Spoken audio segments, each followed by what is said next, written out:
Olá, estamos analisando o Código Civil, agora passamos a analisar o artigo 16. Primeiramente, vamos fazer uma leitura do artigo 16 e, em seguida, apresentar os comentários para maior esclarecimento sobre este artigo. Então, passamos a leitura. Artigo 16. Toda pessoa tem direito ao nome, nele compreendidos o prenome e o sobrenome. Então aí o artigo 16 trata justamente sobre o direito ao nome. Toda pessoa tem esse direito ao nome. E o que quer dizer basicamente nome? O nome é uma identificação pessoal, é uma identificação onde iremos saber de quem se trata determinada pessoa através desse nome. Então serve para distinguir, separar e trazer a individualização de uma pessoa em relação aos outros, né? É do interesse público que as pessoas se identifiquem para que seja organizada melhor a sociedade, né? Afinal, se as pessoas não se identificassem, seria difícil, por exemplo, se alguém cometesse algum crime, ser identificado. O mesmo registro ou relações privadas seriam dificultadas sem o devido registro e a identificação da pessoa. Então, cabe ao Estado também dar aí esse direito às pessoas. Da mesma forma, também, de certa forma, é um dever também dos pais de registrar os seus filhos aí quando logo após, né, o registro do nascimento, né, quando verificado aí nos termos da legislação civil vigente.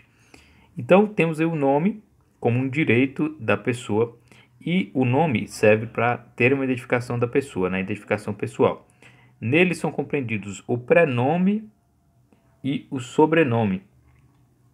Então temos os elementos aí dados pelo próprio artigo 16, que são o prenome e o sobrenome.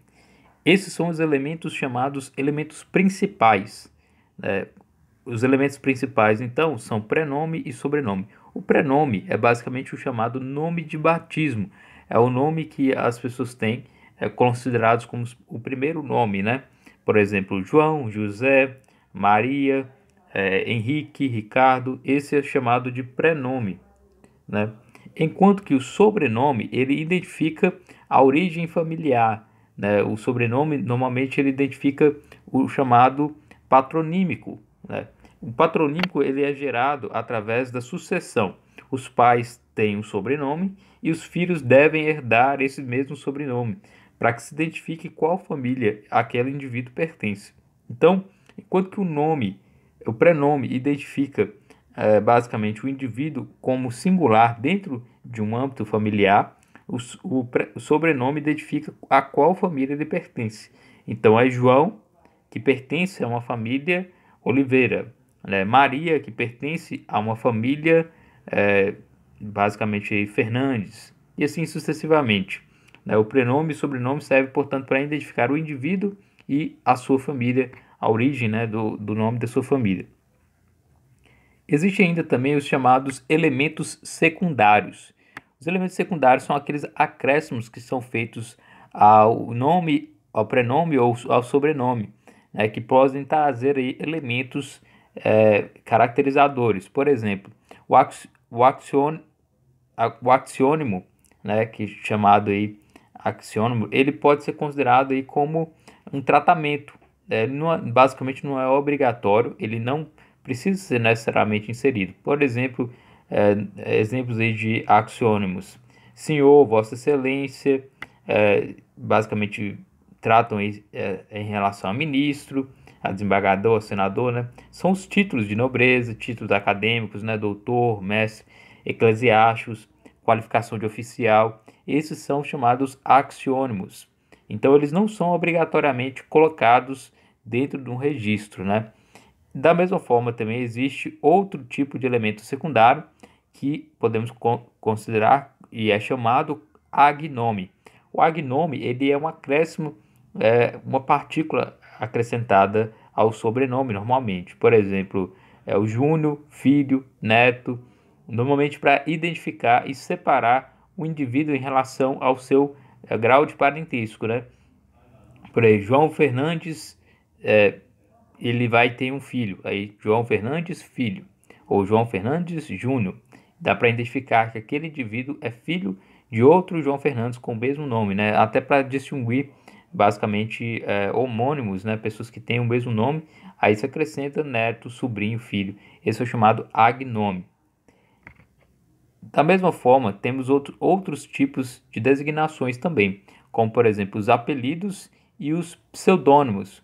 Os apelidos, basicamente, eles são é, elencados, né, e colocados na pessoa dentro de um contexto, né? Pode ser tanto como uma brincadeira que acabaram levando e a pessoa acabou sendo denominada daquela forma.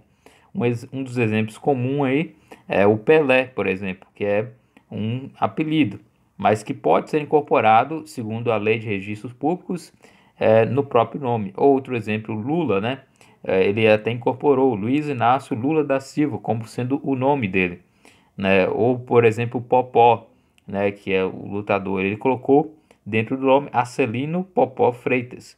Então, Xuxa é outro exemplo também de apelido que foi incorporado. Quando esses nomes, esses apelidos se tornam notórios, as pessoas têm, de certa forma, esse direito de acrescentar aí dentro do seu registro também. Então, as chamadas apelidos.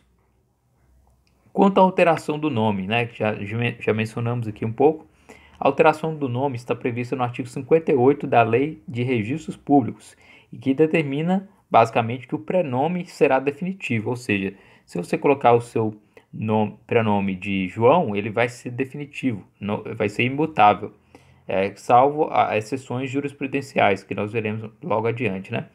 Ou basicamente prevalece aí a regra da imutabilidade do nome, que na verdade ela não é absoluta.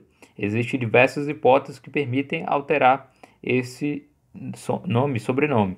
E aí a própria artigo 58 da Lei de Registro ele trata de exemplos. O registro do nome expõe seu portador ao ridículo. Então você tem uma pessoa que tem um nome, por exemplo, Jacinto Pinto. Essa pessoa vai ter um nome aí que é constrangedor. Então ela pode, de acordo com o artigo 58, dessa primeira hipótese, né, o registro do nome expõe seu portador ao ridículo, pode entrar na justiça e alterar esse nome. Da mesma forma, também o prenome é registrado com erro gráfico evidente, né? Então facilmente você pode ir, de acordo com a Lei de Registros Públicos, alterar seu nome, tendo em vista o registro de nomes que estão registrados de forma graficamente incorreta. Ou ainda alteração de nome fundada na coação ou ameaça, né, decorrente da colaboração com a apuração de crime. Então, basicamente, se você está sendo ameaçado, se você está sendo prejudicado em relação a um tipo de crime, né, ou você viu como testemunha e está precisando basicamente mudar de nome para evitar perseguições e tudo, então existe a alteração fundada na coação ou ameaça decorrente da colaboração com a apuração do crime, né? Se você colaborou com a justiça, você pode alterar o seu nome por completo para evitar perseguições. Além disso, tem ainda a substituição por apelidos públicos notórios, que eu já mencionei, né? O caso aí do Lula, né? Que incluiu Luiz Inácio Lula da Silva, ou ainda Arcelino Popó Freitas, Pelé também, Xuxa, etc., né? Tendo esse nome superando seu próprio prenome, né? O apelido sendo aí público e notório e aquela pessoa se identifica com esse apelido, ela pode alterar e acrescentar esse apelido. Aí temos também as alterações pela via administrativa, né? Segundo o artigo 56 da Lei de Registros Públicos, a pessoa que tiver interesse, ela pode, no primeiro ano após ter atingido a maioridade civil, né? Primeiro ano, atingiu 18 anos, nesse primeiro ano ela poderá, pessoalmente ou por procurador, ela pode alterar o nome, desde que não prejudique o sobrenome. Basicamente, ela não pode alterar o seu sobrenome, mas ela pode mudar o seu nome. Passado esse primeiro ano, não será mais possível qualquer alteração pela via administrativa, né? Essa é a única possibilidade que o indivíduo tem de modificar o seu nome de forma imotivada, basicamente o nome, sem haver uma necessidade formal de registro, basicamente. Temos ainda a alteração do nome conforme a jurisprudência. Existe basicamente várias hipóteses que podem ser alteradas de acordo com as decisões judiciais, de acordo com as exceções feitas aí pela própria justiça, como por exemplo os casos dos transexuais, o caso dos homossexuais, que alteram o primeiro nome, né, o prenome, para se identificarem de acordo com a sua condição psicológica e etc., em relação ao seu próprio sexo também, à sua orientação sexual, etc. Então, há essa possibilidade, de acordo com a jurisprudência, de alterar também os nomes. Existe uma regra, né, da imutabilidade do nome, porém essa regra ela é flexibilizada conforme a jurisprudência, tendo em vista aí, aspectos da dignidade da pessoa humana, levando em consideração os interesses do próprio indivíduo. Existe essa possibilidade jurisprudencial aí. Então, é basicamente isso. Existem ainda os enunciados das jornadas do direito civil. É interessante o enunciado primeiro, que trata sobre isso, né? O artigo 1º, a proteção que o Código defere ao nascituro alcança o natimorto no que concerne aos direitos da personalidade, tais como nome, imagem e sepultura. Ou seja, o nascituro, ele tem também, o natimorto também tem esse direito ao nome, à imagem e à sepultura, né? Então, a nascituro tem também esse direito ao nome aí colocado como dentro do enunciado primeiro da Jornada de Direito Civil. Então, esse é o artigo 16, que trata sobre o nome.